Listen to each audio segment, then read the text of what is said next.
The auctioneer's hammer froze mid-swing, his weathered face draining of color as the elegant black carriage rolled to a stop before the courthouse steps.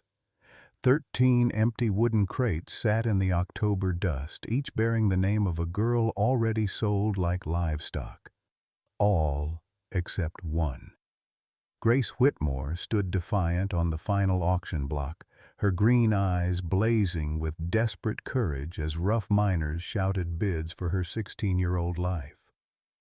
"$50!" called out a bearded prospector, tobacco staining his grin. The carriage door opened with a sharp crack that silenced the crowd. An elderly woman emerged, draped in black silk and moving with the authority of old money. Her voice cut through the autumn air like steel through butter. "I bid $500, and I offer her my name as family, not property." The crowd erupted in gasps and angry shouts. Judge Thornfield's face twisted with rage as his carefully orchestrated scheme crumbled before his eyes. What was this mysterious woman's true purpose? And could one act of defiance save more than just Grace's life? Leave a like and share your thoughts in the comments along with the city you're watching from now. Let's continue with the story. Silver Creek, Montana Territory, had once been a jewel in the crown of the American West, its streets bustling with fortune seekers and families drawn by the promise of silver beneath the earth. But that was before the curse struck, before the mine shafts began collapsing, before the ore veins mysteriously dried up, before desperate families started fleeing like tumbleweeds in a prairie storm.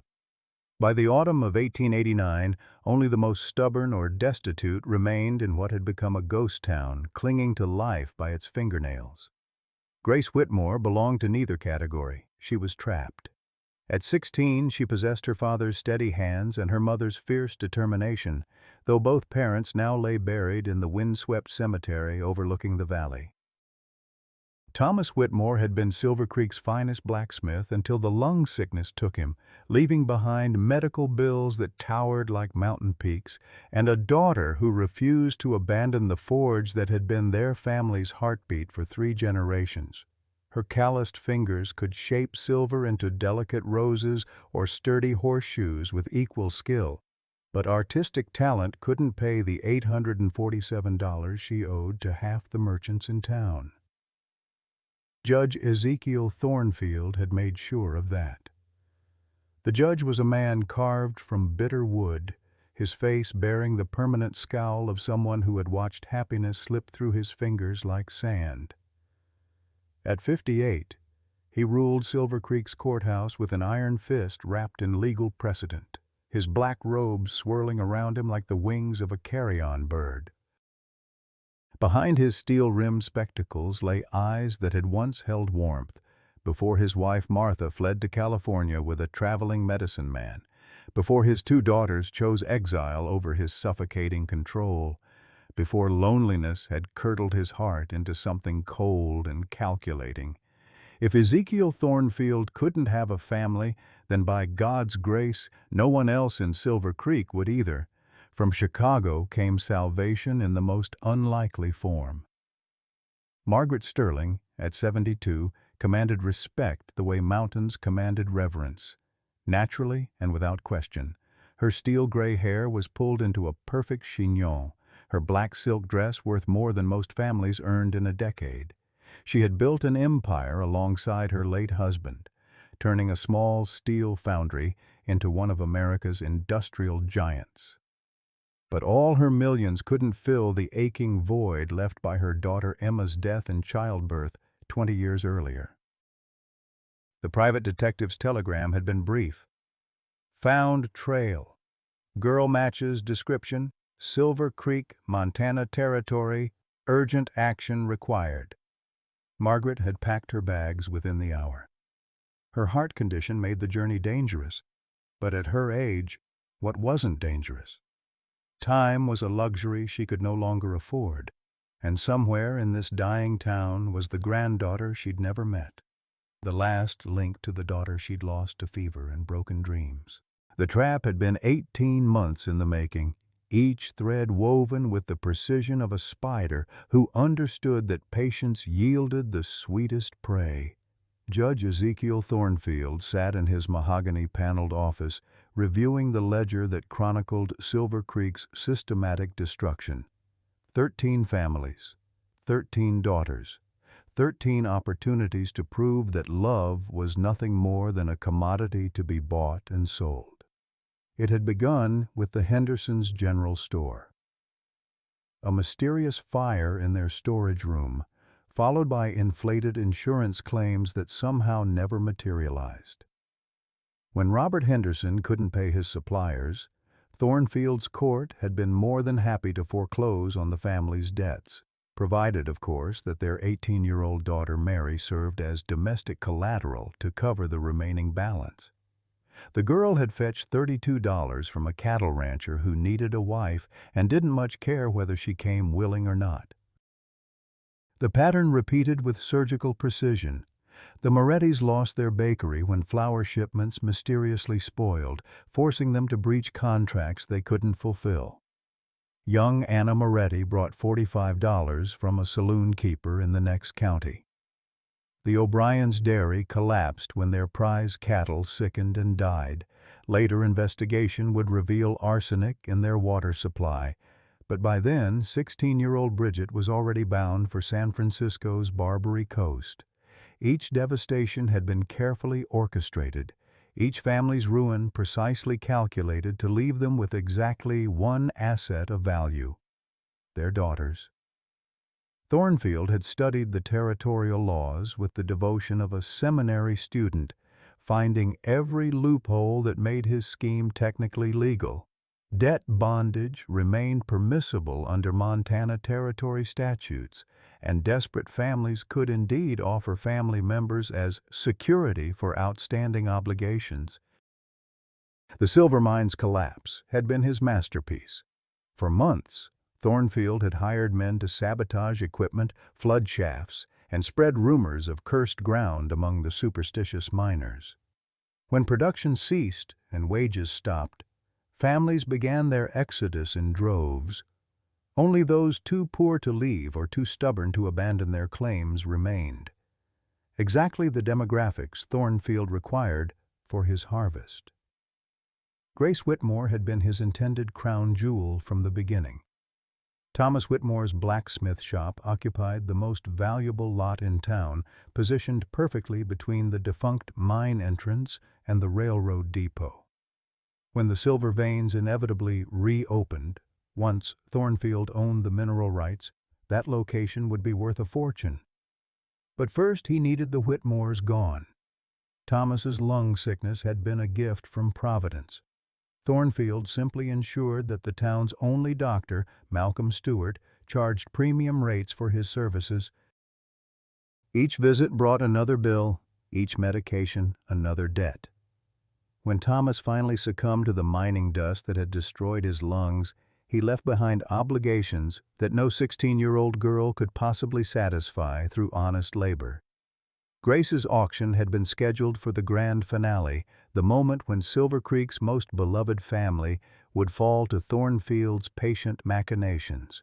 The girl's spirit would command top dollar from buyers who preferred their property with some fight left in it.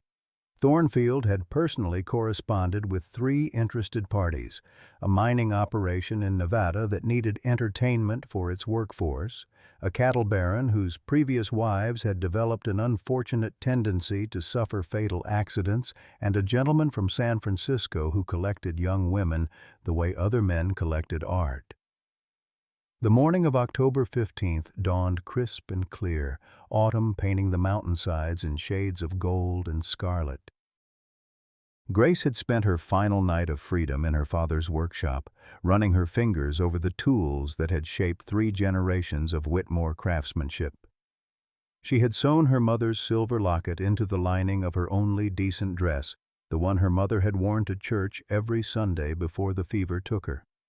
By 11:30, a crowd had gathered around the courthouse steps. Word of the auction had spread throughout the territory, drawing buyers from as far as Wyoming and Colorado. Thornfield watched from his office window as rough men examined their potential purchases like livestock at a county fair, prodding and evaluating with the casual cruelty of those who had never known powerlessness themselves. The first 12 girls went quickly, their prices ranging from $28 to $63 depending on age, health, and perceived docility. Each sale drove another nail into Silver Creek's coffin, another family destroyed by the systematic greed of one bitter man's revenge against happiness itself. Grace mounted the auction block at 11:55, her chin raised in defiance even as her hands trembled with terror. The crowd's murmur grew appreciative. Here was quality merchandise, a girl with enough fire to be interesting but enough desperation to be manageable. The bidding started at $20 and quickly escalated as 3 serious buyers recognized her potential value. That was when the black carriage appeared on the horizon, rolling toward Silver Creek like an approaching storm cloud that would change everything. The bidding had reached $78 when the elegant carriage rolled to a stop before the courthouse steps. Its polished black lacquer reflected the autumn sun like obsidian, and the matching pair of chestnuts that drew it bore the telltale sheen of animals accustomed to luxury. A hush fell over the crowd as curiosity overtook their bloodlust for the spectacle of human commerce. $85, shouted Buck Morrison, a grizzled prospector whose breath reeked of whiskey and whose intentions for Grace required no imagination. His calloused hand waved a roll of crumpled bills as if money could wash away the stain of what he planned to purchase. $90, countered Silas Blackwood, the cattle baron whose 3 previous wives had each met with tragic accidents involving spooked horses and convenient cliffs. His cold smile revealed teeth yellowed by tobacco and a soul blackened by violence. Grace stood frozen on the auction block, her green eyes darting between her potential buyers like a deer surrounded by wolves. The rope that bound her wrists had rubbed the skin raw, but she refused to show weakness. Her father's voice echoed in her memory. "A Whitmore's worth isn't measured in dollars, Gracie girl. Remember that when the world tries to tell you different." The carriage door opened with the sharp crack of expensive metal hinges, and silence descended like a curtain. Margaret Sterling emerged with the measured grace of someone accustomed to commanding attention through presence alone. Her black silk morning dress rustled against the packed earth as she stepped down, her silver-headed walking cane clicking against the carriage step. Every eye in the crowd tracked her movement, recognizing wealth and power even if they couldn't identify their source. She was smaller than her reputation suggested, barely 5 feet tall in her polished boots, but she carried herself with the authority of someone who had never learned to doubt her own worth. Her steel-gray hair was pulled severely back, and her blue eyes held the sharp intelligence of a woman who had built an empire in a man's world and survived to tell the tale. $100, Margaret announced, her voice carrying across the courthouse square with crystalline clarity. The crowd gasped collectively, some men removing their hats in reflexive deference to obvious nobility. Judge Thornfield materialized at the front of the crowd like a black-robed vulture, his face flushed with anger and disbelief.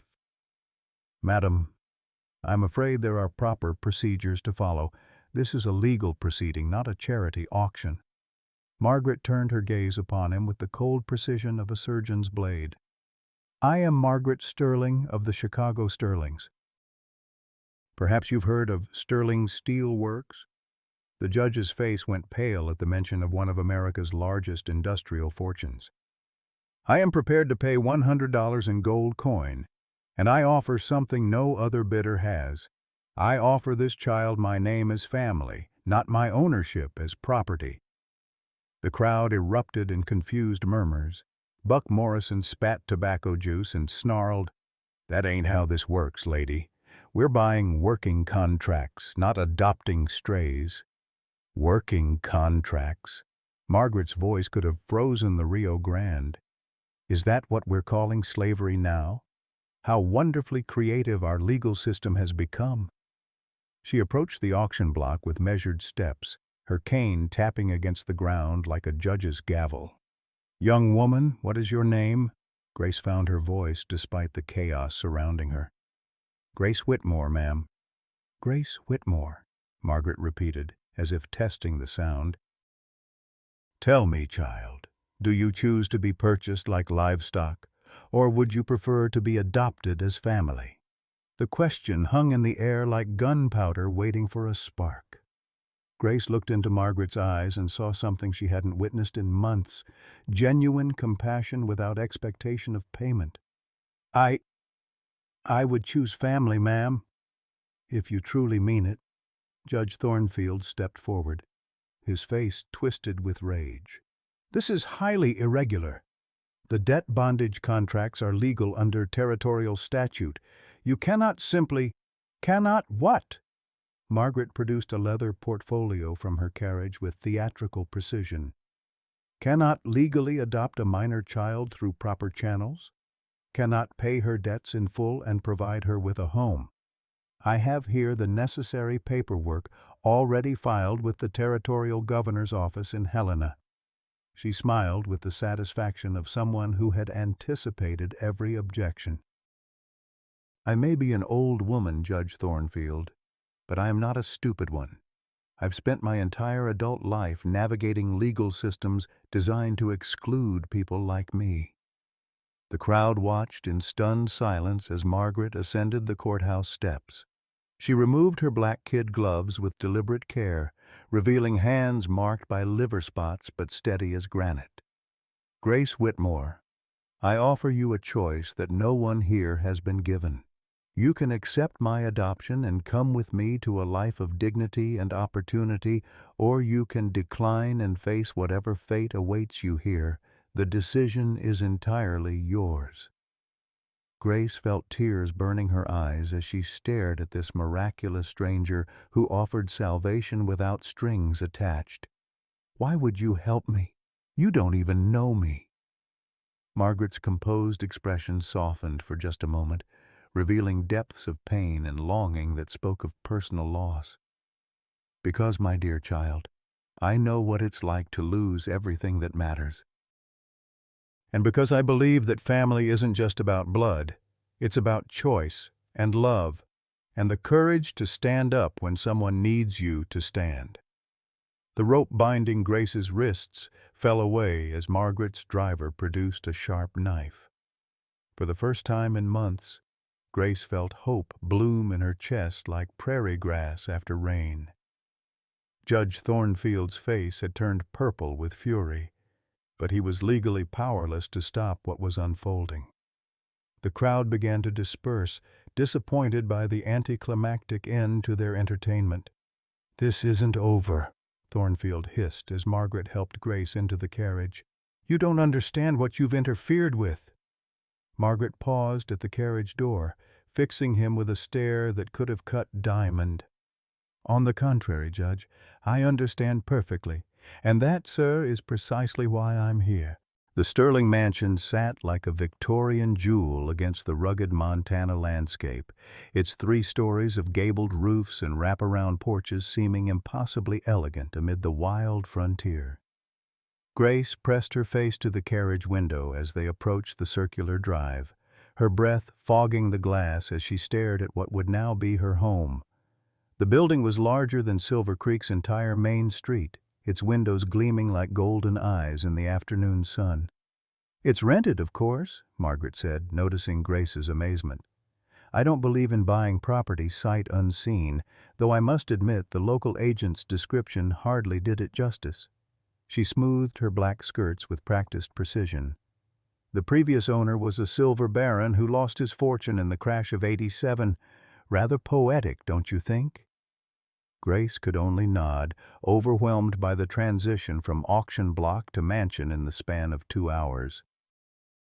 The carriage wheels crunched on imported gravel as they drew to a stop before carved oak doors that would have graced a cathedral. A small staff had assembled to greet them.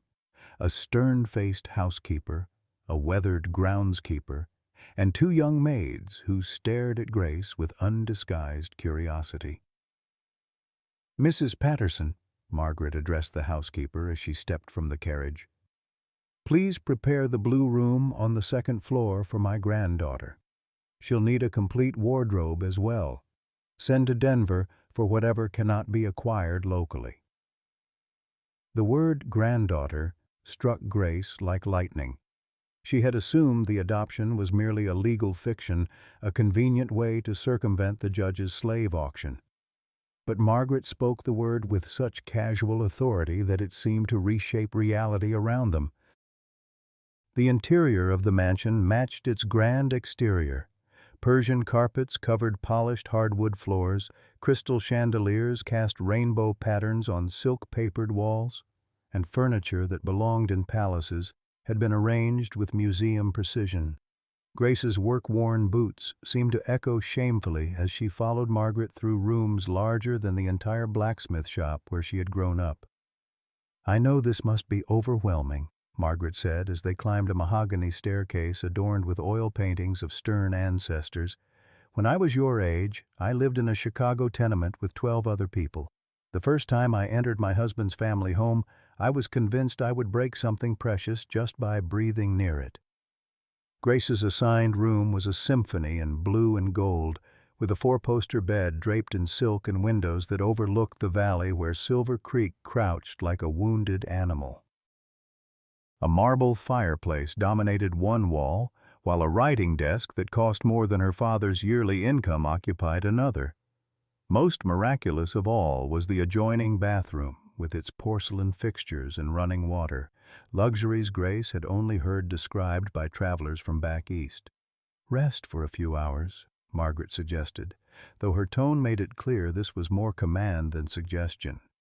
"We'll dine at 7, and tomorrow we'll begin your education in, well, everything, I suppose.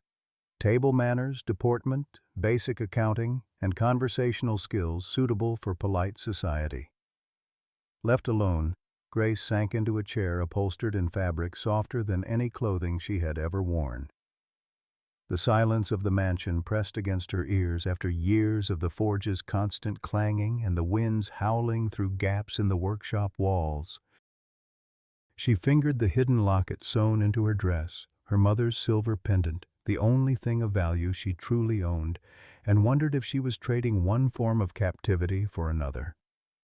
The transformation began immediately. Mrs. Patterson appeared with a parade of seamstresses who measured Grace for clothing she couldn't pronounce, while Margaret supervised the proceedings with military precision. Corsets, bustles, day dresses, evening gowns, riding habits, walking suits, and undergarments made of silk rather than rough cotton. The sheer volume of fabric being commissioned could have outfitted half of Silver Creek. "Posture," Margaret commanded during their first formal lesson, rapping her walking stick against the floor as Grace attempted to glide across the parlor with books balanced on her head. "You carry yourself like you're apologizing for existing. A sterling woman never apologizes for taking up space in this world." The lessons were relentless.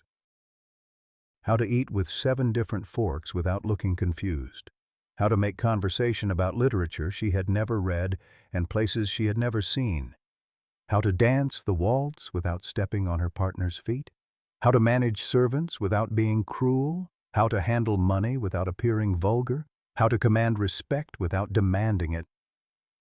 "Why are you doing this?" Grace asked one evening after a particularly brutal session on French pronunciation. They sat in the library surrounded by more books than Grace had known existed, while Margaret corrected her attempts at cultured speech. Margaret set down her teacup with careful precision, her blue eyes studying Grace with an intensity that made the girl uncomfortable. "Because you remind me of someone I loved very much. Someone I lost through my own stubborn pride and inability to see past my own ambitions." She rose and moved to a portrait hanging above the marble fireplace, a young woman with auburn hair and green eyes so similar to Grace's that they could have been sisters born decades apart. "My daughter Emma. She would have been 37 this year if the fever hadn't taken her during childbirth. Grace felt her breath catch. The resemblance was unmistakable, from the stubborn set of the jaw to the particular shade of green in the eyes. "She looks like you." "Yes, I noticed that immediately." Margaret's voice carried 20 years of grief. "Emma was headstrong, passionate about causes I considered foolish. She wanted to be a teacher to help immigrant children learn English. I wanted her to marry well and maintain our family's social position. We quarreled constantly during her final years." The old woman's composure cracked slightly, revealing the raw wound beneath her polished exterior. "She died believing I disapproved of everything about her life. The last words we spoke were in anger about her choice of husband, a struggling doctor who treated the poor rather than the wealthy. I never got the chance to tell her how proud I was, how much I loved her spirit even when it drove me to distraction." Grace reached out instinctively, her work-calloused hand covering Margaret's soft one. "I'm sure she knew." "No," Margaret said firmly. "She didn't. But perhaps I can make amends by ensuring you never doubt your worth the way she did, by giving you the opportunities I was too proud to give her." The weeks passed in a blur of lessons and gradual adaptation. Grace learned to navigate the mansion's social geography. From the servants' quarters, where she was welcomed with cautious friendship, to the formal dining room, where she practiced the elaborate rituals of upper-class dining. Her hands, scarred from years at the forge, gradually softened under the ministrations of expensive creams and the absence of manual labor. But the transformation wasn't merely external. Margaret's library became Grace's sanctuary, and the old woman's stories of building a business empire despite gender-based obstacles ignited something fierce in the girl's imagination. Here was proof that women could wield power through intelligence and determination rather than submission to male authority. "Your father was a craftsman," Margaret observed one afternoon as they reviewed financial ledgers in the study. "There's artistry in metalwork that translates well to other endeavors. Business, properly conducted, is also a form of artistry." Grace absorbed these lessons with the hunger of someone who had always suspected there was more to life than mere survival. She learned about investments, profit margins, supply chains, and the delicate art of negotiation. Margaret's steel empire had been built on understanding people as much as understanding markets, and she passed these insights to Grace with the devotion of a master craftsman training a worthy apprentice. Yet beneath their growing closeness lay unspoken questions. Why had Margaret appeared in Silver Creek at precisely the right moment? How had she known about the auction? And what connection, if any, did she have to Grace's family beyond their superficial resemblance to her dead daughter? The answers came gradually, in fragments revealed during their evening conversations. Margaret's private detective had been tracking unusual property transfers in Montana Territory, looking for investment opportunities in distressed assets. The pattern of family destructions in Silver Creek had caught his attention, particularly when it involved a blacksmith named Whitmore. "Your grandmother was Margaret Whitmore before she married your grandfather," Margaret revealed one evening as they sat before the library fire. "She was my dear friend from childhood before she moved west with her new husband. We corresponded for years until the letters stopped coming." Grace felt the world shift beneath her feet. "You mean we're actually—" "Related by friendship rather than blood," Margaret clarified. "But family nonetheless. Your grandmother wrote to me about your birth, about her hopes for your future. When she died, I lost touch with your family entirely. I've regretted that silence for 16 years. The revelation recontextualized everything. Margaret's timely appearance, her immediate willingness to help, the uncanny familiarity between them. Grace felt a mixture of relief and disappointment, Relief that she wasn't merely a substitute for Margaret's lost daughter. Disappointment that their connection wasn't as mystically perfect as she had begun to imagine. But the truth, as Margaret had taught her, was usually more complex and more valuable than fiction. Their bond was built on choice rather than obligation, on mutual recognition of strength and potential rather than mere sentiment. In learning to be a Sterling, Grace was also learning to be herself, not the frightened orphan who had stood on the auction block, but the determined young woman who would inherit both the privileges and responsibilities of power. The transformation was not without cost. Grace's hands grew soft, but she missed the satisfying weight of hammer on anvil. Her vocabulary expanded, but she mourned the loss of her father's colorful frontier expressions.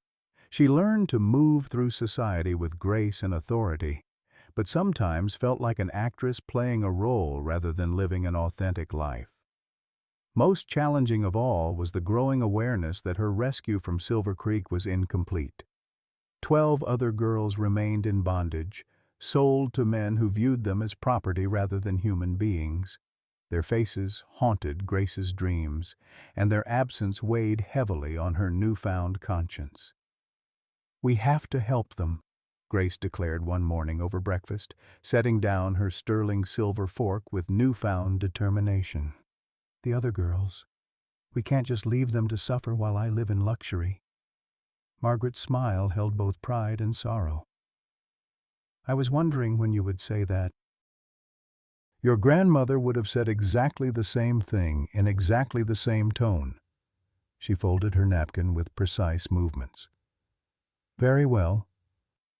But if we're going to take on Judge Thornfield and his network of buyers, we'll need more than good intentions. We'll need evidence, strategy, and probably a considerable amount of money." Grace felt a familiar fire kindle in her chest, the same determination that had kept her working the forge long after her father's death, the same stubborn refusal to accept defeat that had sustained her through months of mounting debt and dwindling hope. She was no longer the helpless girl who had stood on the auction block. She was becoming someone who could stand against injustice and win. The education was about to become far more dangerous and far more real. The investigation began with ledgers and land deeds, but it would end in blood and revelation. Margaret's study transformed into a war room, its mahogany surfaces covered with maps, legal documents, and correspondence that painted a picture of corruption so systematic it took Grace's breath away. They worked by lamplight long into the autumn nights, two women separated by 56 years, but united by a shared hunger for justice. "Look at this," Margaret said, tracing her finger across a property transfer document dated 18 months earlier. The Henderson family's store was foreclosed for exactly $837, the precise amount of their daughter Mary's medical bills from a suspicious bout of food poisoning. Coincidence? Grace studied the papers spread before them, her newly educated eye beginning to recognize patterns her former self would have missed entirely. And here, the Moretti Bakery lost their flour supply contract the same week their daughter Anna turned 16. Every family had daughters of marriageable age when disaster struck. The evidence accumulated like snowfall in the mountains, each flake individually insignificant but collectively building to an avalanche of proof. Judge Thornfield hadn't simply presided over Silver Creek's decline, he had orchestrated it with the precision of a conductor leading a symphony of destruction. Bank records showed mysterious payments to men who specialized in sabotage. Insurance claims had been delayed or denied through legal technicalities that Thornfield himself had authored. Even the silver mine's collapse bore his fingerprints. Equipment failures that occurred with suspicious regularity, always just before payday, always devastating enough to drive more families into debt. "But why?" Grace asked during one of their midnight research sessions, her head aching from hours of reading by candlelight. "What does he gain from destroying his own town?" Margaret set down her magnifying glass and rubbed her tired eyes. "Look at the mineral rights acquisitions over the past year.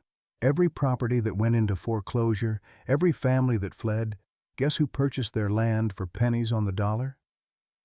The answer was there in black and white. Thornfield Holdings, LLC, a company registered in Denver but controlled entirely by the judge. He had systematically destroyed Silver Creek's economy to acquire mineral rights at a fraction of their true value. The girls sold at auction weren't the goal. They were merely a convenient byproduct of his larger scheme. "The silver isn't gone," Grace whispered, understanding flooding through her like ice water. "He's been hiding it, waiting until he owns everything." Precisely. And once he controls the entire mining district, production will mysteriously resume. He'll be one of the wealthiest men in Montana Territory, built on the bones of the families he destroyed. The knowledge burned in Grace's chest like forge fire, demanding action, but Margaret preached patience and strategy over righteous anger. They needed irrefutable proof, allies who couldn't be bought or intimidated, and a plan that would expose Thornfield's crimes without giving him the opportunity to destroy evidence or eliminate witnesses. Their first ally came from an unexpected source. Dr. Malcolm Stewart appeared at the mansion's front door on a rain-soaked November evening, his medical bag clutched in shaking hands and his face bearing the haunted expression of a man wrestling with his conscience. "I can't sleep," he confessed, as Margaret led him into the library, his voice barely above a whisper.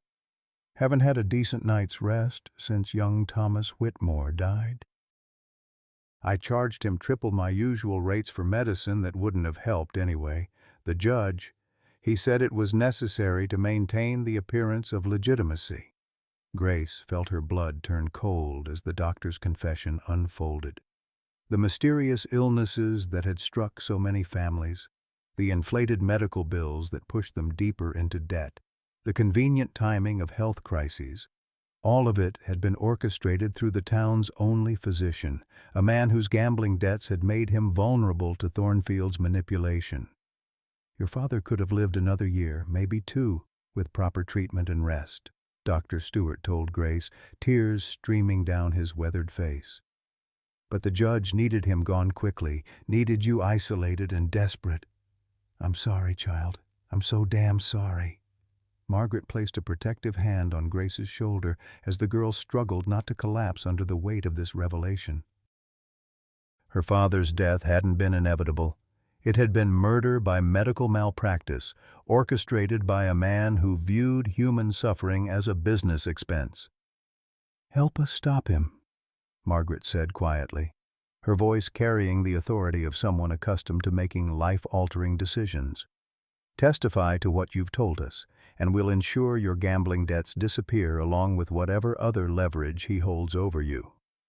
Dr. Stewart's testimony provided the medical evidence they needed, but it was the arrival of Sheriff Tom Bradley's deputy, a young man named William Hayes, that gave them access to law enforcement records. William had noticed discrepancies in the timing of crimes and accidents that plagued Silver Creek's families, patterns that made sense only when viewed through the lens of deliberate sabotage.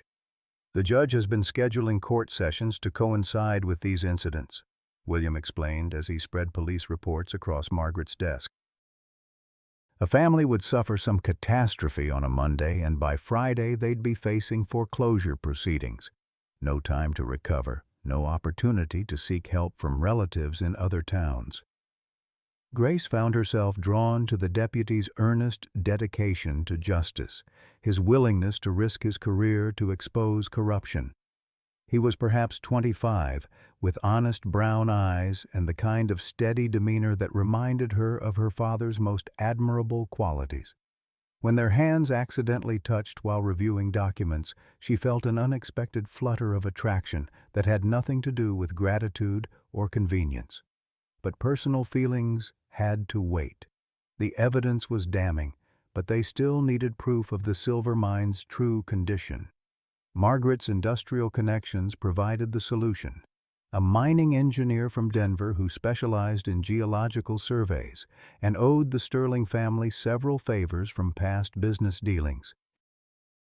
Jonathan Pierce arrived in Silver Creek under the cover story of evaluating the area for potential railroad expansion. His real mission was far more dangerous, infiltrating the supposedly exhausted mine shafts to determine their actual mineral content. What he discovered exceeded even Margaret's suspicions. The primary vein is intact and richer than anything I've seen in 15 years of mining, he reported during a clandestine meeting at the mansion. Someone's been systematically flooding the tunnels and collapsing access points to create the illusion of depletion. With proper equipment and labor, this mine could produce silver for decades. The final piece of their evidence puzzle came from an unexpected source. Judge Thornfield's own records, obtained through William Hayes's careful investigation of the courthouse files. Late one night, the deputy discovered a hidden safe in the judge's office containing contracts with buyers from across the Western Territories, men who had purchased the 13 girls not for domestic service but for purposes that made Grace's stomach turn with revulsion. "He's been running a procurement operation," William reported, his face pale with disgust.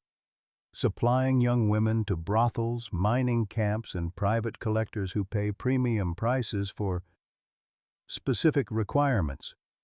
The debt bondage was just legal camouflage for human trafficking on a massive scale." Margaret's composure finally cracked at this revelation, her carefully maintained dignity dissolving into the fury of someone who had spent decades fighting against the systematic exploitation of the powerless. "We end this now," she declared, her voice carrying the steel that had built an industrial empire. "Tomorrow, we present our evidence to the territorial authorities and expose every aspect of his operation." But Judge Thornfield had not survived this long by underestimating his opponents. That very evening, as Grace and Margaret finalized their presentation for the territorial governor, the mansion's windows exploded inward under a hail of gunfire. Armed men, hired by Thornfield to eliminate the threat to his operation, surrounded the building with military precision. "Mrs. Sterling!" William Hayes's voice carried across the grounds as he and Dr. Stewart fought their way through the attackers toward the front entrance. "They're trying to burn you out!" Grace grabbed her father's hammer from the workshop she had recreated in the mansion's basement, while Margaret produced a pearl-handled revolver from her desk drawer with the casual efficiency of someone who had learned to protect herself in Chicago's rougher neighborhoods. "I didn't survive 40 years of cutthroat business dealings to be murdered by a backwater despot," Margaret said grimly as smoke began to seep under the library door. "Grace, can you reach the safe where we stored the evidence?" The mansion became a battlefield as Grace and Margaret fought their way through smoke and gunfire toward the study where their carefully compiled proof of Thornfield's crimes waited in a fireproof safe. Behind them, the lives of 12 enslaved girls hung in the balance, while before them lay the most dangerous moments of their unlikely partnership. The old woman and the young one moved with surprising coordination, Margaret's strategic mind directing their escape route, while Grace's physical strength cleared obstacles from their path. The hammer that had once shaped horseshoes now shattered windows and splintered door frames as they carved a path toward salvation. Outside, the battle raged between Thornfield's hired killers and the hastily assembled alliance of townspeople who had finally found the courage to resist their oppressor. The mansion burned behind them, but the evidence that would destroy Judge Thornfield's empire rode safely in Margaret's arms as they fled into the Montana night.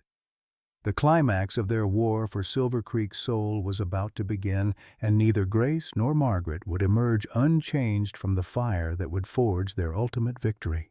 The courthouse steps where Grace had once stood as human merchandise now served as the stage for Judge Ezekiel Thornfield's final performance.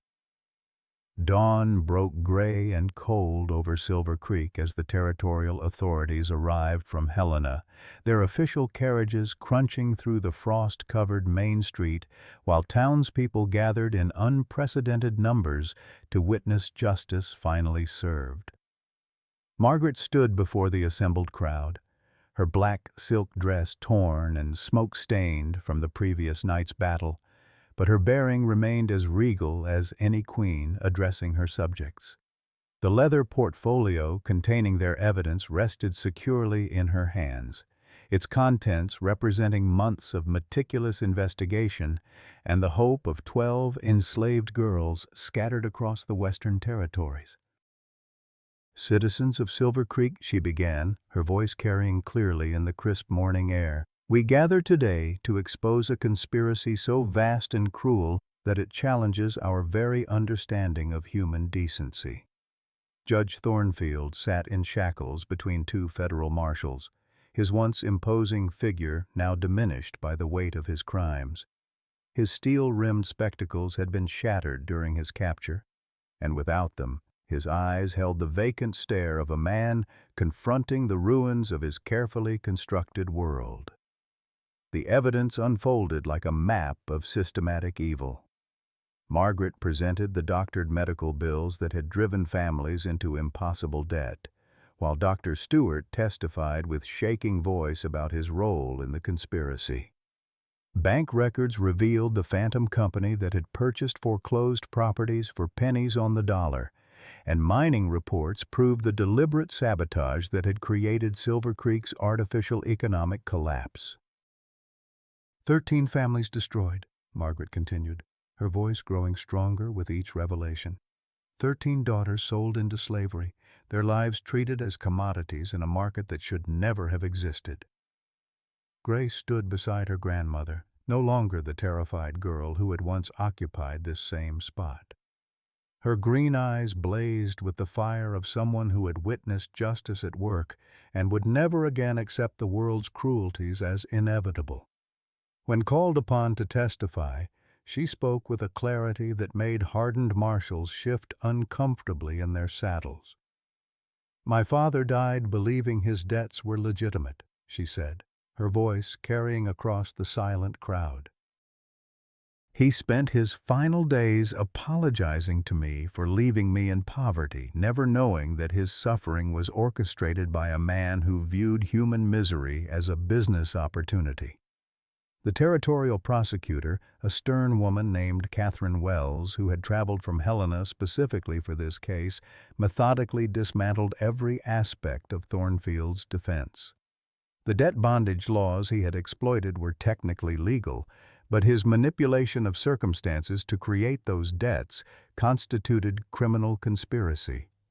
The mining sabotage was destruction of property on a massive scale, while the human trafficking network extended across 4 territories and involved dozens of co-conspirators.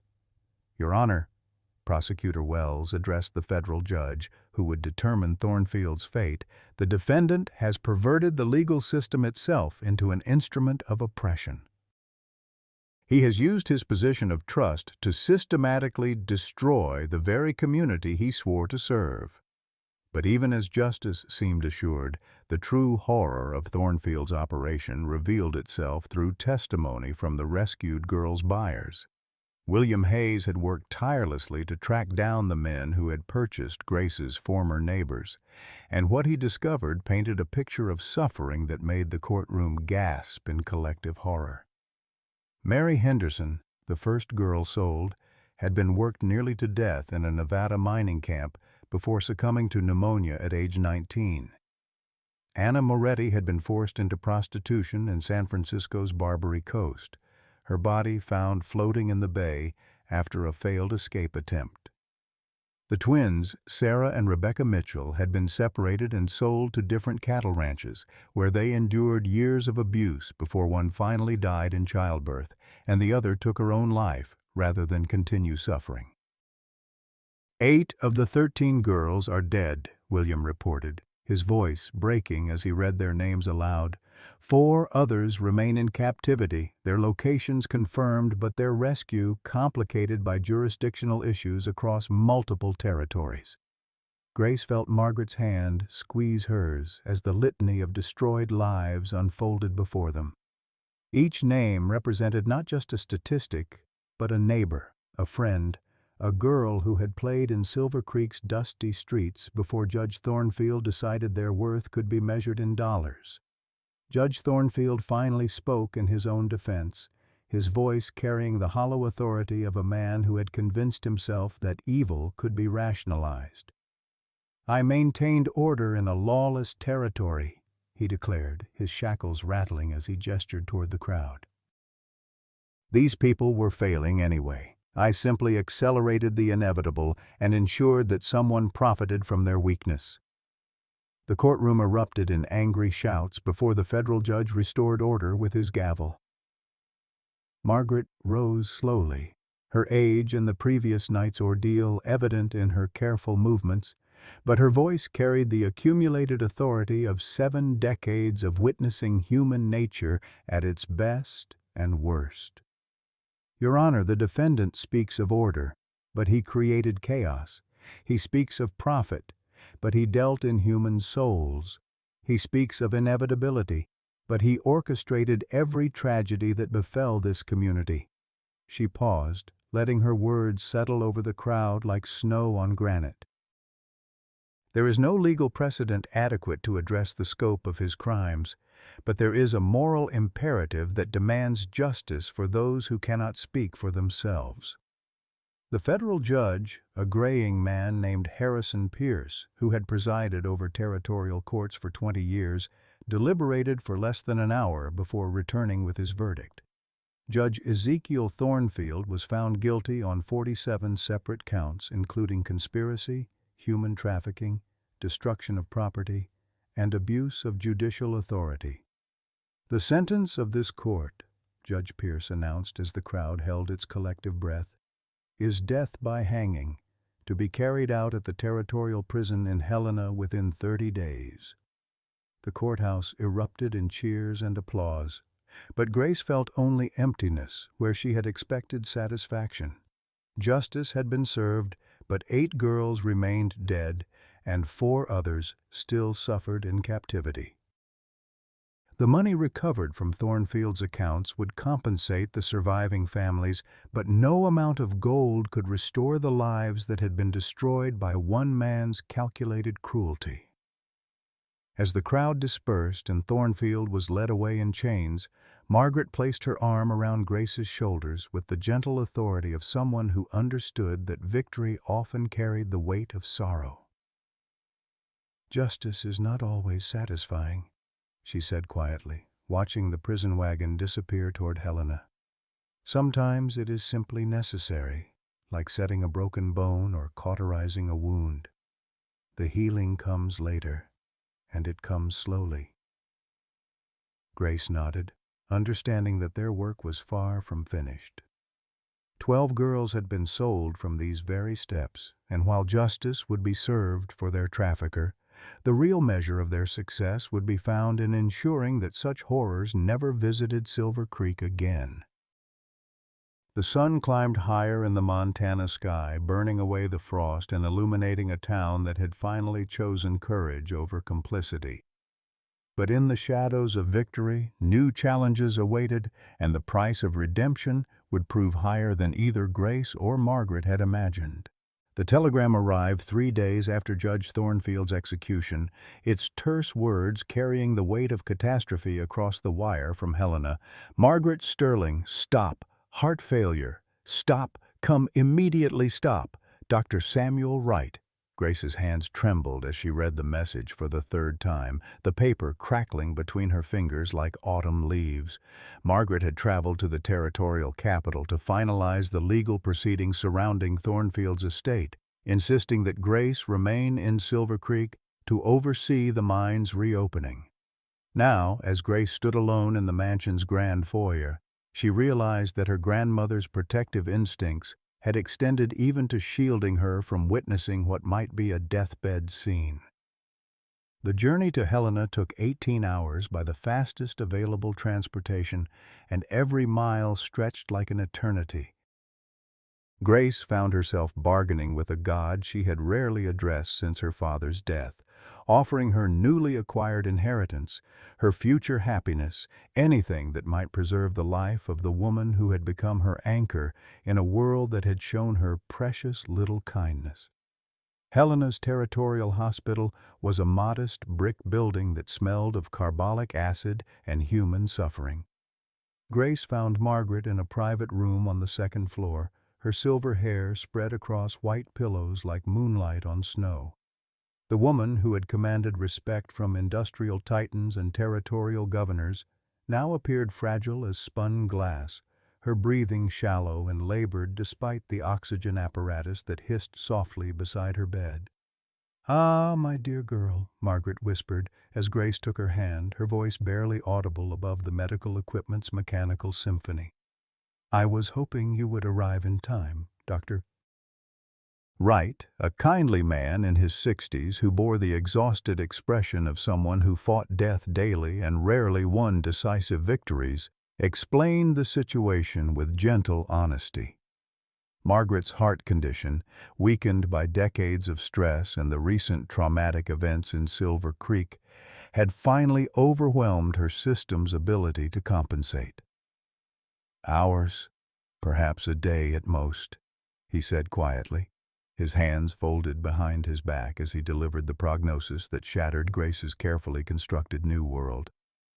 "She's comfortable, but the damage is too extensive for any intervention we can provide." Grace pulled a chair beside the bed and took Margaret's hand, marveling at how the fingers that had once commanded steel mills and mining operations now felt as delicate as bird bones. They sat in silence for a long moment, listening to the rhythm of labored breathing that marked the passage of what might be their final hours together. "I have something to tell you," Margaret said eventually, her voice gaining strength from some inner reserve of determination. "Something I should have shared weeks ago, but I was too much of a coward to speak the words aloud." Grace leaned closer, her heart already heavy with the anticipation of loss but now burdened by the fear of what revelation might complicate their final moments together. "Your grandmother, Margaret Whitmore, wasn't just my childhood friend," the dying woman continued, her blue eyes focusing with surprising clarity. "She was my older sister. We shared the same parents, the same Irish heritage, the same stubborn determination that runs in our bloodline like a river." The world shifted beneath Grace's feet as the truth rearranged everything she thought she knew about their relationship. "You mean we're actually—" "Family by blood as well as choice," Margaret confirmed, a smile playing at the corners of her mouth despite the effort it cost her. "Your grandmother married young and moved west before I established my fortune. By the time I had the resources to search for her, she had died in childbirth with your father. I spent 40 years wondering what became of her son, never dreaming that her granddaughter would one day stand on an auction block while I happened to be passing through Montana territory." Grace felt tears streaming down her face as the magnitude of this revelation settled over her. Margaret hadn't simply been a wealthy woman moved by compassion. She had been searching for family, for the connection to her sister that death and distance had severed decades earlier. "The locket," Grace whispered, understanding flooding through her like sunrise over mountains. "The one hidden in my dress. Contains a photograph of your grandmother and me as children in County Cork, before our family emigrated to America. I recognized it the moment you showed it to me, though I was too stunned to speak the truth immediately."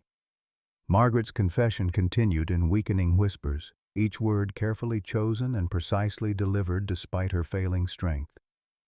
The sterling fortune had been built not just on industrial ambition, but on the driving need to accumulate enough power and resources to find her lost sister's family. Every business deal, every strategic decision, every carefully calculated risk had been motivated by the hope that someday she might locate the only person on earth who shared her blood and memories. "I've revised my will to reflect the truth," Margaret said, producing a legal document from beneath her pillow with the careful planning of someone who had spent her life preparing for contingencies. Everything I own passes to you not as an adopted heir, but as my sister's granddaughter, my only surviving blood relative. The Sterling Steel Works, the mining investments, the Chicago properties, all of it belongs to you by right of inheritance. Grace stared at the papers that represented wealth beyond imagination, but the fortune paled beside the gift of knowing that her rescue hadn't been accident or charity. Margaret Sterling had found her family at last, in the most unlikely circumstances imaginable, and had chosen to spend her final months ensuring that the Whitmore bloodline would not only survive, but thrive. "I don't know how to run a steel empire," Grace protested weakly, overwhelmed by the magnitude of what was being placed upon her shoulders. "You know how to work with metal, how to shape raw materials into objects of beauty and utility," Margaret replied, her voice growing fainter but her conviction remaining absolute. "Business is simply metallurgy applied to human nature, heating, shaping, tempering, until you create something stronger and more valuable than the raw materials suggested possible." As the afternoon faded into evening, Margaret's breathing became increasingly labored. Grace maintained her vigil beside the bed, holding her grandmother's hand and listening to stories of their shared Irish ancestors, tales of courage and determination that had carried the family through famines, wars, and ocean crossings in pursuit of better lives for their children. "Your great-grandfather," Margaret whispered as the sun set beyond Helena's rooftops, "used to say that the Irish measure wealth not in gold, but in the stories we leave behind for those who come after us." I've lived 72 years, and the best story I can tell is how I found you on that courthouse steps, how I discovered that family doesn't end with death. It continues through the courage of those who carry our blood forward into the future. Dr. Wright checked on them periodically, his experienced eye monitoring the gradual decline that medical science could observe but not prevent. He offered morphine for the pain, but Margaret refused anything that might dull her consciousness during these precious final hours with the granddaughter she had searched for across 4 decades. "The 4 girls who are still alive," Margaret said suddenly, her voice carrying a flash of the steel that had built her empire. "William Hayes has located them in Colorado and California. There's money set aside specifically for their rescue and rehabilitation. Promise me you'll see it through." Grace squeezed her grandmother's hand, feeling the weight of obligation settling over her like a mantle of leadership she had never sought but now accepted as her inheritance. "I promise. We'll bring them home." "Home," Margaret repeated softly, as if tasting the word for sweetness. Such a simple concept, but it took me 72 years to understand that home isn't a place. It's the people who choose to love you despite your flaws and fight for you when the world turns cruel. Near midnight, as Helena slept around them and the hospital settled into its quietest hours, Margaret's breathing grew increasingly shallow. Grace found herself singing an old Irish lullaby her father had taught her, a melody that had traveled from County Cork to Montana Territory across generations of Whitmore women. Margaret's eyes closed peacefully as the song faded, and Grace felt the moment when her grandmother's spirit departed, not with violence or struggle, but with the gentle release of someone who had completed her life's most important task. The fortune, the businesses, the accumulated power of the Sterling Empire now belonged to a 17-year-old girl who had learned in the space of 2 months that she was not orphaned and friendless, but heir to a legacy of courage that stretched back to the old country. Grace sat beside the still form until dawn, planning the future that Margaret's sacrifice had made possible, understanding finally that her grandmother's death was not an ending, but a transformation, the moment when Grace Whitmore became Grace Sterling, inheritor not just of wealth but of the responsibility to use power in service of justice. The girl who had once stood helpless on an auction block was dead. In her place sat a young woman who would reshape the American West according to principles of dignity and fairness that no amount of money could purchase, but which infinite love had made possible. The funeral of Margaret Sterling drew mourners from across the American West, their black carriages forming a procession that stretched from Helena's Cathedral to the hillside cemetery where she would rest beside her adopted granddaughter's parents. Grace stood at the graveside in a dress of midnight silk, no longer the frightened orphan who had trembled on Silver Creek's auction block, but a young woman transformed by love and tempered by loss into something harder and more precious than the silver that had built her family's fortune. William Hayes stood beside her, his steady presence a comfort amid the gathering of industrial magnates, territorial officials, and common citizens who had come to pay their respects to a woman who had changed their lives through her courage and conviction. The deputy had become something more than an ally in their fight against Judge Thornfield. He had become the foundation upon which Grace would build her new life, a partnership rooted in shared values rather than convenience or social expectation. She would have been proud, William murmured as the first shovelful of Montana earth fell upon Margaret's mahogany casket. Look around you. Factory workers standing beside railroad barons, former slaves beside territorial governors. She broke down more barriers in death than most people manage in a lifetime. Grace nodded, unable to speak past the emotion that threatened to overwhelm her composure. The gathering represented Margaret's true legacy, a community united by the recognition that human dignity transcended social class, gender, or economic status. The steel heiress had spent her final months proving that wealth carried the obligation to protect the vulnerable, and her funeral served as both memorial and manifesto for the work that would continue in her name. But grief would have to wait. Even as the mourners dispersed and returned to their separate worlds, urgent business demanded Grace's attention. The 4 surviving girls from Judge Thornfield's trafficking network remained in captivity across 2 territories, their rescue complicated by jurisdictional boundaries and the legal protections afforded to their purchasers. Margaret's death had accelerated the timeline for their liberation. Without her commanding presence to intimidate potential opponents, Grace would have to rely on careful planning and the network of allies they had cultivated. The first rescue took place in Denver, where 16-year-old Emma Patterson had been sold to a wealthy merchant who kept her as a domestic servant in his mansion overlooking the growing city. The man, Cornelius Hartwell, had purchased Emma legally through Judge Thornfield's debt bondage system, and he possessed documentation that would stand up in any territorial court. Direct legal action would fail, but Margaret's fortune provided alternative approaches to seemingly impossible problems. Grace arrived in Denver with William and a small team of private investigators, their mission disguised as a real estate acquisition survey.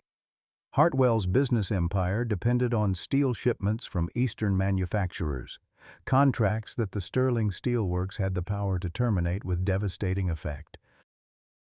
When Grace's lawyers approached him with an offer to purchase Emma's contract for 10 times what he had paid, backed by the implicit threat of economic warfare, he agreed with the alacrity of a man who understood the mathematics of survival. Emma emerged from Hartwell's mansion, a shadow of the vibrant girl who had once helped her mother run Silver Creek's general store. 2 years of isolation and psychological abuse had left her nearly mute, her eyes holding the 1,000-yard stare of someone who had learned that hope was more dangerous than despair. Grace wrapped her in a fur coat purchased specifically for the rescue and held her while she sobbed with the desperate intensity of someone who had forgotten that kindness existed in the world. "You're safe now," Grace whispered, meaning every word despite knowing that safety was a luxury that required constant vigilance to maintain. "We're taking you home." The second rescue proved more challenging. Sarah Mitchell, One of the twins, who had been sold together but then separated by their purchaser, had been taken to a cattle ranch in the Colorado Territory where she worked as an unpaid laborer under conditions that skirted the edge of legal slavery. The ranch owner, Jake Morrison, was the brother of the man who had originally bid on Grace at the courthouse auction, and he possessed both the legal documentation to keep Sarah and the firepower to resist any attempts at liberation. Grace's approach was more direct this time. She purchased the mortgage on Morrison's ranch through a network of banks controlled by Sterling Steel Works, then foreclosed on the property when Morrison inevitably defaulted on his inflated payments. When the sheriff arrived to evict him, Grace was waiting with legal documentation that transferred ownership of all property and assets on the ranch to her name, including, according to territorial law, any indentured servants bound to the land. Morrison's fury was biblical in its intensity, but his legal options were non-existent. Grace offered him a choice: accept $10,000 in compensation for his losses and relocate to California, or face prosecution for violations of territorial labor laws that her lawyers had uncovered during their investigation of his business practices. He chose exile, leaving Sarah Mitchell free to return to Silver Creek with the second chance that money and determination had made possible. But Sarah's condition was worse than Emma's. 2 years of physical labor and systematic brutalization had left her pregnant with Morrison's child, a complication that added urgency to her need for medical care and psychological support. Grace arranged for her to receive treatment at a private sanatorium in Colorado Springs, where specialists in women's health could address both her physical trauma and the complex emotions surrounding her pregnancy. "I can't go back to Silver Creek like this," Sarah whispered during one of Grace's visits, her hands resting protectively over her swelling abdomen. "Everyone will know what happened, what I've become." Grace took her hand with the gentle authority of someone who had learned that leadership meant accepting responsibility for other people's pain. "You've become a survivor. That's not something to hide, it's something to be proud of.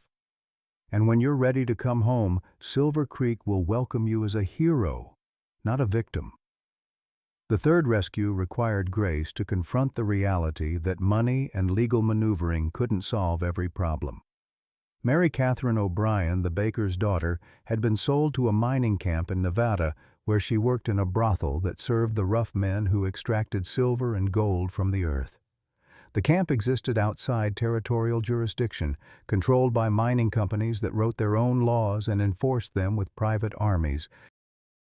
Grace's first attempt at negotiation failed spectacularly when the camp's owner, a man named Snake Morrison, who shared Jake Morrison's surname and violent temperament, laughed at her offer to purchase Mary Catherine's freedom. The second attempt, involving threats of economic pressure through Sterling Steel Works' mining contracts, resulted in armed men surrounding Grace's hotel and delivering a message that she had 24 hours to leave Nevada Territory or face consequences that wouldn't be limited to legal proceedings. It was William Hayes who proposed the solution that Margaret Sterling would have approved. If legal methods failed and economic pressure proved insufficient, then direct action became not only justified, but morally imperative. Grace authorized him to hire a team of experienced gunfighters, men who had worked as security for mining operations and cattle ranches throughout the West. Their mission was simple: extract Mary Catherine O'Brien from an illegal brothel operated by criminals who had placed themselves beyond the reach of civilized law. The rescue took place at dawn, when the mining camp was still sleeping off the previous night's debauchery. William's team moved with military precision, their carbines and revolvers convincing the camp's guards that resistance would be both futile and fatal. They found Mary Catherine in a basement room that was more prison cell than bedroom, her spirit broken by 2 years of horrors that Grace couldn't bear to imagine in detail. The ride back to civilization took 3 days through Nevada's desert landscape, with Mary Catherine barely speaking and frequently startling at sounds that reminded her of her captivity. Grace rode beside her, offering comfort through presence rather than words, understanding that some wounds required time and patience rather than immediate healing. But the most challenging rescue awaited them back in Montana Territory. Rebecca Mitchell, Sarah's twin sister, had been purchased by a man who operated a finishing school for young women in the territorial capital of Helena. On the surface, the establishment appeared respectable, a place where wealthy families sent their daughters to learn deportment, languages, and social graces suitable for marriage into proper society. The reality was far darker. Grace's investigation revealed that the school served as a high-class brothel catering to territorial officials, wealthy businessmen, and visiting dignitaries who paid premium prices for the illusion of respectability. The girls were technically students rather than prisoners, but their education consisted of learning to satisfy male desires while maintaining the facade of genteel sophistication. Rebecca's rescue required the most delicate approach of all, since her captor, Professor Edmund Blackwood, possessed both social connections and legal protections that made direct action impossible. Grace was forced to use the full weight of the sterling fortune and her newly acquired social position to destroy Blackwood's operation through a campaign of exposure that rivaled Judge Thornfield's downfall in its systematic thoroughness. The territorial governor, faced with evidence that his own political allies had been frequenting an illegal brothel disguised as an educational institution, ordered Blackwood's arrest and the closure of his school. Rebecca emerged from her captivity with a sophistication that masked deep psychological scars, her education in the darker aspects of human nature having taught her lessons that no young woman should be forced to learn. Grace stood in the lobby of Helena's finest hotel as the four rescued girls gathered for their journey back to Silver Creek, each bearing the invisible wounds of their captivity, but alive and free through the expenditure of Margaret Sterling's fortune and the courage of people who had chosen justice over convenience. Emma Patterson clutched a rag doll that Grace had bought her, seeking comfort in childhood memories that her captivity hadn't entirely destroyed. Sarah Mitchell wore loose clothing that concealed her pregnancy while she decided whether to keep Morrison's child or seek alternatives that territorial law made both dangerous and controversial. Mary Catherine O'Brien sat apart from the others, her eyes holding the distant expression of someone who had learned that survival sometimes required disconnecting from present reality. Rebecca Mitchell maintained the polished demeanor her education had taught her, but Grace could see the effort it cost her to appear normal when nothing about her experience had been normal. "We're going home," Grace announced as their carriage arrived, the words carrying promises of healing that she prayed would prove true. "All of us, together." The journey back to Silver Creek took 2 days, during which the 5 young women began the slow process of rebuilding connections that trauma had fractured. Grace found herself serving as both leader and sister, her own transformation from auction block victim to steel heiress providing hope that recovery was possible even from the deepest wounds. But as their carriage crested the hill overlooking Silver Creek, Grace realized that bringing the girls home was only the beginning of their real work. The town spread below them, its streets bustling with activity as the silver mines reopening brought new prosperity and fresh challenges. Margaret Sterling's fortune had purchased their freedom, but it would take something more precious than money to help them rebuild their lives. The patient love of a community that chose healing over judgment, and the unwavering commitment of people who understood that true wealth was measured not in silver or gold, but in the courage to protect those who could not protect themselves. The girl who had once stood alone on the courthouse steps now led 4 survivors home to a town that had learned the difference between justice and law, between charity and love, between the price of things and the value of human dignity. Margaret Sterling's legacy lived on, not in the steel mills and mining claims that bore her name, but in the lives she had saved and the community she had transformed through her final act of love. Silver Creek welcomed its daughters home with tears and celebration, understanding finally that some homecomings were worth more than all the precious metals hidden beneath Montana's mountains. Dear friends, as we reach the final chapter of Grace and Margaret's extraordinary journey, I want you to think about the moments in your own life when someone unexpectedly stepped forward to offer hope when all seemed lost. Perhaps it was a teacher who believed in you, a neighbor who helped during hard times, or a stranger whose kindness changed your path forever. Margaret Sterling found her family in the most unlikely place, on courthouse steps where a young girl faced her darkest hour. Their story reminds us that it's never too late to make a difference, never too late to find family, and never too late to discover that our greatest treasures aren't material possessions, but the connections we forge with others. In our golden years, we often have the wisdom, resources, and freedom to be someone's Margaret Sterling, to step forward when others step back, to offer our name and protection to those who need it most. The happiness we seek often comes not from what we accumulate, but from what we give away, especially the gift of believing in someone when they've lost faith in themselves. What moment of unexpected kindness changed your life forever? Have you ever been someone's Margaret Sterling? Or has someone been yours? Please share your stories below. Your experiences might be exactly what someone else needs to hear today. The Silver Creek that welcomed its daughters home bore little resemblance to the dying town where Grace Whitmore had once faced the auctioneer's hammer. Margaret Sterling's fortune had worked its transformation with the precision of a master craftsman, reshaping not just the physical landscape, but the very soul of a community that had learned to choose courage over complicity. The reopened silver mine hummed with activity under Grace's careful management, but this was mining with a difference. Worker-owned cooperatives had replaced the exploitative labor practices that had characterized the industry, while safety standards exceeded even those mandated by territorial law. The profits flowed not to distant shareholders, but back into the community that had suffered so much under Judge Thornfield's systematic cruelty. Grace stood on the front porch of the house she had built on the site of her father's old blacksmith shop, watching as Emma Patterson taught a group of local children how to read, using the same alphabet blocks that had helped her relearn trust during her recovery.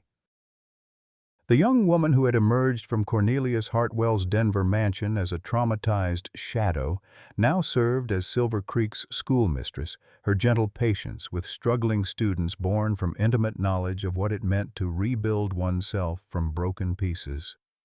Sarah Mitchell had chosen to keep Morrison's child, and little Margaret, named for the woman who had made their rescue possible, played in the garden behind the community center that bore her grandmother's name. At 3 years old, the girl possessed her mother's resilience and her unofficial grandmother, Grace's determination, seemingly untouched by the circumstances of her conception. Sarah had channeled her experiences into advocacy work, using her position on the Territorial Women's Council to push for stronger laws protecting women and children from exploitation. Mary Catherine O'Brien had proven the most challenging to reintegrate, her time in the Nevada mining camp having left psychological scars that required years of patient healing. But she had found purpose in establishing a sanctuary for women escaping similar situations, using her hard-won understanding of trauma to guide others through their darkest moments. Her bakery provided both livelihood and therapy, the familiar rhythms of kneading dough and measuring flour offering solace that words alone could never provide. Rebecca Mitchell had surprised everyone by choosing to leave Silver Creek again, but this time on her own terms. She had used her forced education and sophisticated social graces to become an advocate for territorial women's suffrage, her polished demeanor and sharp intelligence making her a formidable opponent of those who would keep women powerless. Her letters to Grace spoke of progress in Helena and beyond, of laws being changed and attitudes slowly shifting toward recognition of women's inherent dignity and rights. William Hayes had become more than Grace's trusted deputy in their war against injustice. He had become her husband in a ceremony that drew guests from across the Western territories. Their wedding had taken place on the courthouse steps where Grace's story began, transforming a site of trauma into a symbol of love's triumph over adversity. Margaret Sterling's absence from the celebration had been felt by everyone present, but her spirit seemed to bless the union of two people who had found each other through their commitment to protecting others. The Sterling Steel Works had grown under Grace's leadership into more than an industrial empire. It had become a model for ethical business practices that prioritized worker welfare over maximum profit. Grace had insisted on implementing safety measures that exceeded industry standards, while profit-sharing arrangements ensured that the company's success translated into prosperity for the families who depended on its operations. Critics called her naive, but the company's consistent growth and fierce employee loyalty proved that doing good and doing well were not mutually exclusive propositions. The mansion that had once housed Margaret's grand dreams now served as a boarding house for women seeking fresh starts in Silver Creek. Young widows, escaped domestic abuse victims, and immigrants seeking better lives found temporary shelter within its walls while they established their independence. Grace had converted the grand ballroom into a workshop where women could learn practical skills, accounting, metalworking, business management, that would allow them to support themselves without depending on male protection or charity. Dr. Malcolm Stewart had found redemption through service, establishing a medical practice that treated patients regardless of their ability to pay. His former gambling debts and complicity in Judge Thornfield's schemes had taught him the true cost of moral compromise, lessons he shared with young people through his work with the Territorial Medical Association. His testimony had been instrumental in passing laws that regulated medical billing practices and prevented the kind of debt manipulation that had destroyed so many families. The community center that bore Margaret's name hosted evening gatherings where survivors of various traumas could share their stories and support each other's healing. Grace often attended these sessions, finding that her own recovery continued through witnessing others' courage in facing their demons. The girl who had once believed herself powerless had discovered that true power lay not in commanding others, but in empowering them to command themselves. On quiet evenings, Grace would walk through Silver Creek's transformed streets, marveling at the distance they had all traveled from that October morning when 13 girls stood on courthouse steps like cattle awaiting sale. The town's children played games in parks, built where Judge Thornfield's hidden properties had once stood empty and malevolent. Street lamps imported from Chicago cast warm light on families walking together after dinner, their laughter echoing off buildings that hummed with honest commerce rather than whispered corruption. The silver mine's success had attracted new residents to Silver Creek, but Grace was careful to ensure that growth didn't come at the expense of the values that had made their recovery possible. New arrivals were welcomed warmly, but expected to contribute to the community's culture of mutual support and shared responsibility. The town council, elected rather than appointed, included representatives from every segment of society, from former miners to shop owners to the women who had once been considered property rather than citizens. Margaret's grave overlooked Silver Creek from the hillside cemetery where she rested beside Thomas and Mary Whitmore, the blacksmith and his wife who had raised a daughter strong enough to survive the unthinkable and wise enough to transform pain into purpose. Grace visited regularly, bringing flowers from the garden Margaret had planted behind the mansion and sharing news of the community's continued progress toward the ideals they had fought to establish. "We kept our promise," Grace would whisper to the marble headstone that bore Margaret's name alongside the Sterling family crest, and a simple inscription: "She found her family and saved them all." The words captured both the personal and universal aspects of Margaret's legacy, a woman who had searched for connection across decades of loneliness and found it in the most unlikely circumstances, then used her resources to ensure that others would never face such isolation again. The Sterling Foundation, established with the remainder of Margaret's fortune, had expanded its mission beyond Montana Territory to address human trafficking and exploitation throughout the American West. Grace served as its president while William managed day-to-day operations, their partnership in marriage mirroring their collaboration in the fight for justice. Together they had rescued dozens of women and children from situations similar to what the Silver Creek girls had endured, proving that Margaret's vision of using wealth to protect the vulnerable could be sustained and expanded. As Grace stood on her porch in the gathering dusk, watching the lights come on in windows throughout Silver Creek, she reflected on the journey that had brought them all to this place of peace and purpose. The frightened girl who had once stood on the auction block would hardly recognize the confident woman she had become, just as the dying town that had sold its daughters would seem foreign to the thriving community that now celebrated their return. The story that had begun with the worst of human nature, greed, exploitation, the treatment of people as property, had been transformed through love, sacrifice, and the unwavering belief that every person possessed inherent dignity that no amount of money could purchase or poverty diminish. Margaret Sterling had offered her name to a stranger and found family, while Grace Whitmore had accepted that gift and used it to build something larger than either woman could have imagined alone. In the distance, the silver mine's steam whistle announced the end of another day's work, its sound carrying across the valley like a bell celebrating not just the extraction of precious metal from the earth, but the far more valuable discovery that communities could be built on foundations stronger than silver or gold, on the bedrock of human compassion and the unshakable conviction that no one should face life's struggles alone. Silver Creek's daughters were finally home, and home had become a place worthy of their courage, their pain, and their dreams for the future.